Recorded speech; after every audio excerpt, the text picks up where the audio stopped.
দেখো আমি পুরো রেডি হয়ে নিয়েছি। এইটা হচ্ছে আমার পুরো লুক, পুরোপুরি ঠাকুর মন্দিরে যাওয়ার জন্য তৈরি হয়ে গেছি। তো আমাদের টোটো চলে এলে আমরা ঠাকুর মন্দিরে চলে যাবো। তো দেখে নাও একদম আমাকে কেমন লাগছে একটু কমেন্ট করে জানিও। হঠাৎ করে কালকে রাতে ঠিক হলো যে মায়ের মন্দিরে যাব। তো কি উপলক্ষে যাব? আমাদের গরুটার বাছুর হয়েছে। আমার মায়ের গরুর বাছুর হলেই 21 দিন হয়ে গেলে পরে মা মন্দিরে দুধ দিতে যায়। তো মা বললো, আমি বললাম আমি যখন আছি তাহলে চলো একটা টোটো করা হোক, টোটো করে আমরা সবাই মিলেই যাই।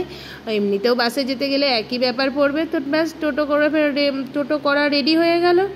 সকাল সকাল 8:30 9টার মধ্যে টোটো চলে এসেছে বাড়ির সামনে। আর আমার মা ওই দেখো গেটে চাবিতালা দিচ্ছে, আমার ছেলে উঠে পড়েছে, আমিও টোটোয় উঠে পড়েছি। মানে ঠাকুর চাইলে যে কখন কি হয় সেটা একমাত্র ওপরওয়ালা ঈশ্বরই জানেন। আমার কিন্তু মায়ের সঙ্গে যাওয়ার কোনো কথাই ছিল না। মা রাতে হঠাৎ করে বললো, হঠাৎ করে প্রোগ্রাম সেট হয়ে গেল। বাবা যায়নি, বাবা বাড়িতে ছিল, বাবার তো কাজ ছিল, বাজারে ছিল। আর আমি আর মা এই দেখো টোটোয় বসে পড়েছি, যাচ্ছি হচ্ছে টোটো করে। আর আমার ছেলে বসে আছে, বেশ ভালো লাগছে, ঠান্ডা ঠান্ডা হাওয়া দিচ্ছে, আর টোটোটা করে যেতে বেশ ভালো লাগছে। তো মায়ের মন্দিরের কাছে পৌঁছে গেলাম।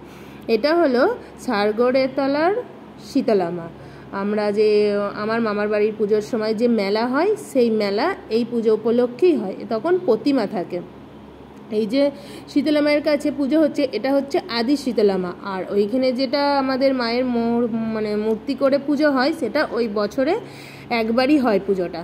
সেটা মানে ওই পূর্ণিমার আগে, বৈশাখী পূর্ণিমার আগের দিন এরকম হয়।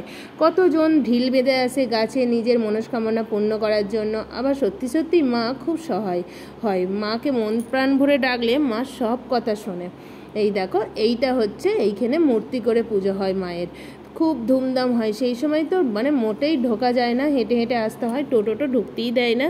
তো হেঁটে হেঁটে আসতে পারলে মায়ের মন্দিরটার মুখ দর্শন। আর এখানে আমাদের নামগোত্র ধরে পুজো হচ্ছিল।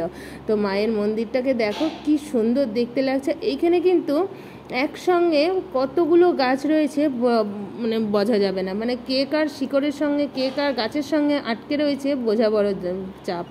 তো আর এইখানে দেখো ঠাকুরমশাই খুব সুন্দর করে মন্ত্র পড়ে পুজো করে দিল। আর ওই দেখো মা দুধ বসিয়ে রেখে দিয়েছে।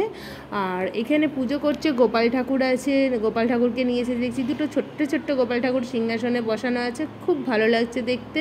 তো আমি ধূপ মোমবাতি সমস্ত জ্বালিয়ে ঠাকুরকে প্রণাম করে নিজের মনের ইচ্ছা বলে সমস্ত কাজ আমার কমপ্লিট হয়ে গেছে। তখন ভাবলাম যে না, আমি একটুখানি ছবি তুলে নিই, একটু তোমাদের সঙ্গে শেয়ার করি যে আমি কোথায় গিয়েছিলাম। আমি শীতলা মায়ের মন্দিরে গিয়েছিলাম। আর এই যে মন্দিরটাই দেখছো, নিম গাছ, অশ্বত্থ গাছ, মনসা মা, তারপরে আরও 2-3টে গাছ রয়েছে, কিন্তু ওগুলোর ঠিক নাম জানি না, দেখলাম গাছের সঙ্গে জড়ানো।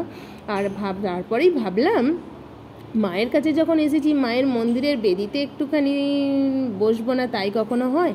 বসাও স্যার, আর এই ভিডিও তোলাও স্যার। ব্যাস ভিডিও করলাম আর একটুখানি মায়ের মন্দিরে বসেও তুললাম। সাথে কেউ থাকলে কিন্তু খুব সুবিধা হয়, যেরকম ছেলে ছিল বলে আমার খুব সুবিধা হয়েছিল। ব্যাস বাড়ি চলে এলাম, কিন্তু বাইরে প্রচণ্ড পরিমাণে গরম। ব্যাস কি গরম সে আর বলার কথা নয়। মানে পিচ রাস্তার যে একটা ঝাঁঝ বেরোচ্ছে, তো সে অনুভবটা ঠিক আমরা যখন স্কুল থেকে বাড়ি আসতাম সেরকম টাইপের একটা অনুভব লাগছে।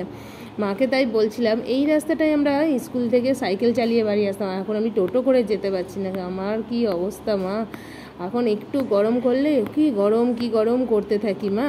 তো চলো আজকের ভিডিওটা এই পর্যন্তই, টাটা।